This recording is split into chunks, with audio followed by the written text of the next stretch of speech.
Well, hi, first grade. Happy Tuesday. Today Tuesday? Happy Tuesday to you guys. I hope you enjoyed yesterday's chapter. Where we left off, Ramona had thrown away Susan's owl. She had run home and cut up her knees, and now Howie's grandma, Mrs. Kemp, was over to babysit Ramona because Ramona's parents were going to parent night at school and then going over, I think, to Howie's house afterwards to talk with their parents. And Ramona's a little nervous. Have you ever had that happen before? If you know that your parent or your grown up is going to talk to your teacher, are you always like, oh, what's she going to say? I think Ramona's wondering what's going to happen to her when she realizes, when her parents realize what she did to Susan's owl. And so if you remember, Ramona has left a note for her mother to come find her when she gets home, okay? For a moment, Ramona had enjoyed relief from her troubles. Reluctantly, she returned to bed. She heard Beezus take her bath, get into bed, and turn out her light without being told. That was the kind of girl Beezus was. Beezus would never get herself into the sort of mess Ramona faced.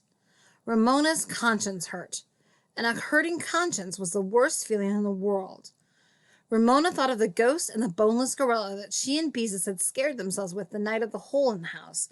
But she quickly squashed the thoughts by thinking how surprised her mother would be when she discovered what a grown-up note Ramona had written. Ramona must have fallen asleep because the next thing she knew, her mother was whispering, "Ramona, I'm awake, Mama. Did you get my note?" "Yes, Ramona. I had no idea you were old enough to leave a note." Mrs. Quimby's words gave Ramona a good feeling. Her mother knew the right answers to questions. Beezus called out from her room. "What did you talk to about the Kemps?" "Your mother's new job," answered Mr. Quimby. "Oh," said Beezus, "and what else?"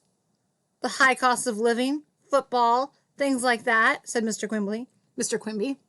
No family secrets. Mrs. Quimby bumped up against Ramona's bed in the dark. "Mama?" "Yes, Ramona."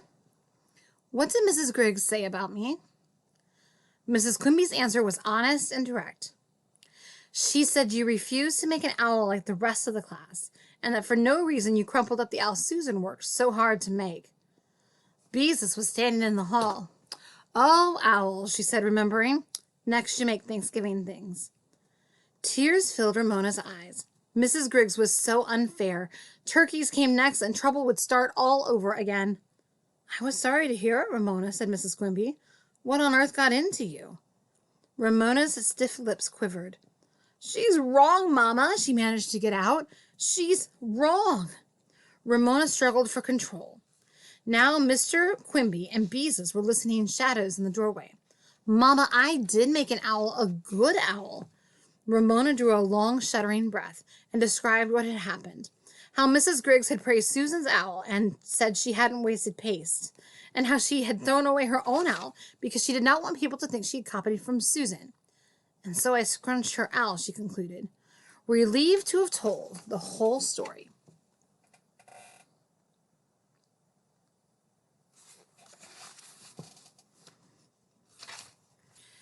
"But what difference did it make?" added Mrs. Quimby. "The class was making owls for fun. It wasn't the same as copying arithmetic or spelling papers."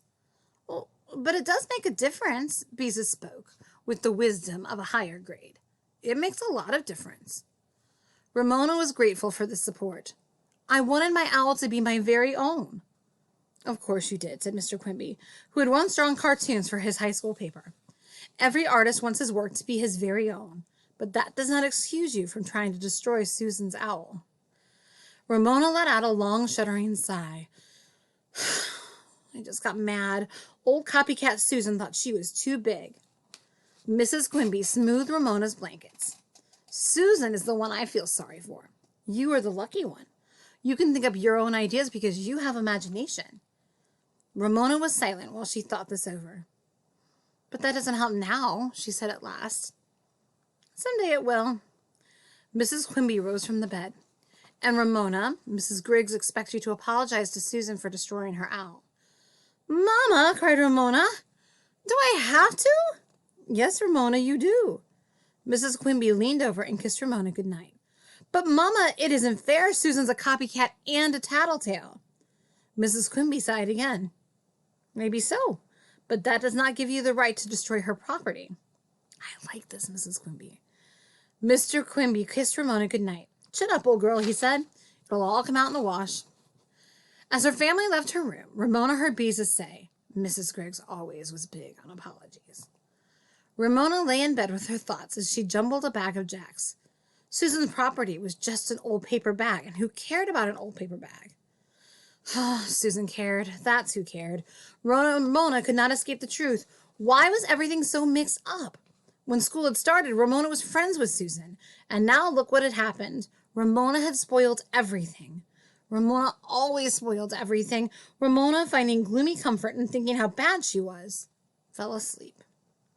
The next morning, as Ramona left for school, she asked her mother what she could say to Susan.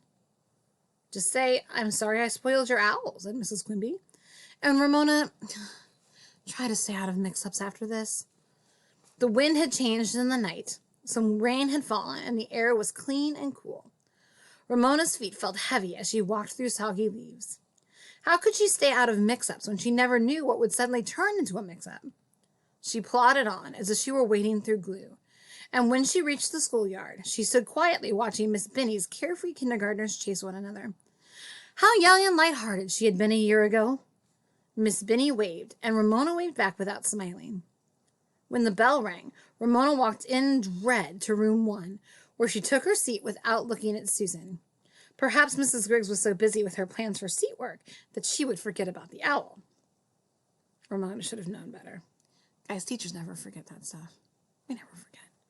Quite unexpectedly, in the midst of show and tell, Mrs. Griggs said, Ramona has something to say to us. Ramona was startled. I didn't bring a show and tell today, she said. You have something to say to Susan, Mrs. Griggs reminded her. Come to the front of the room. Ramona was horrified. Now, in front of the whole class, room 1 turned and looked at Ramona.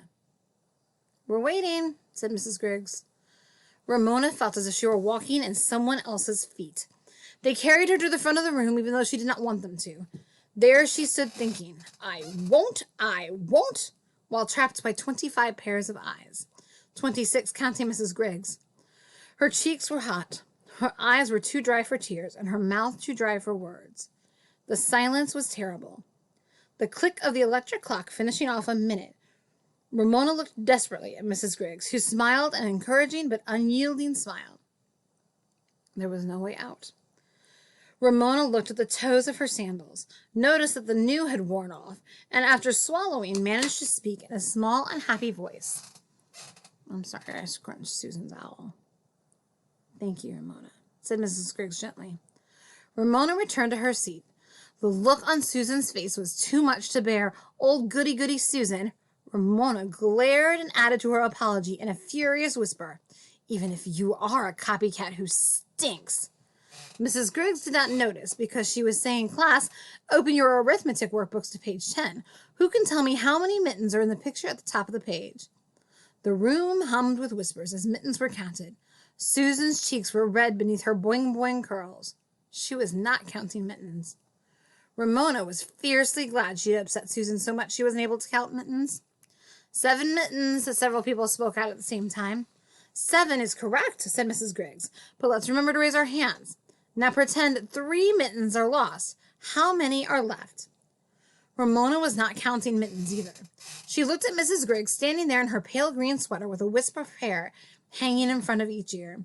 She was always so calm. Ramona liked people who got excited. She would rather have a teacher angry with her than one who stood there being calm. Mrs. Griggs finished with mittens, had the class counting balloons. Unexcited Mrs. Griggs. Mrs. Griggs who did not understand. Mrs. Griggs who went on and on about counting and adding and taking away, and on about Tom and Becky and their dog Pal and their cat Fluff, who could run, and come. Mrs. Griggs, always calm, never raising her voice, everything neat, everything orderly, with no paste wasted. Ramona wished she could run out of that classroom as she had the day before, and never come back. All right, well, so she apologized to Susan. And I think Ramona did feel bad, but she wasn't going to let Susan get away with copying her. So Ramona stood up for herself as well. Was it the right thing to do? I don't know. She did destroy Susan's property, right? So she owed her an apology either way, which I like that her mother made her apologize. That's what I would have done with my own child. But I don't know. Did Ramona handle it the right way? Could she have let it go? I don't know. I don't know. What do you think? All right, so tomorrow is chapter 7, Alone in the Dark.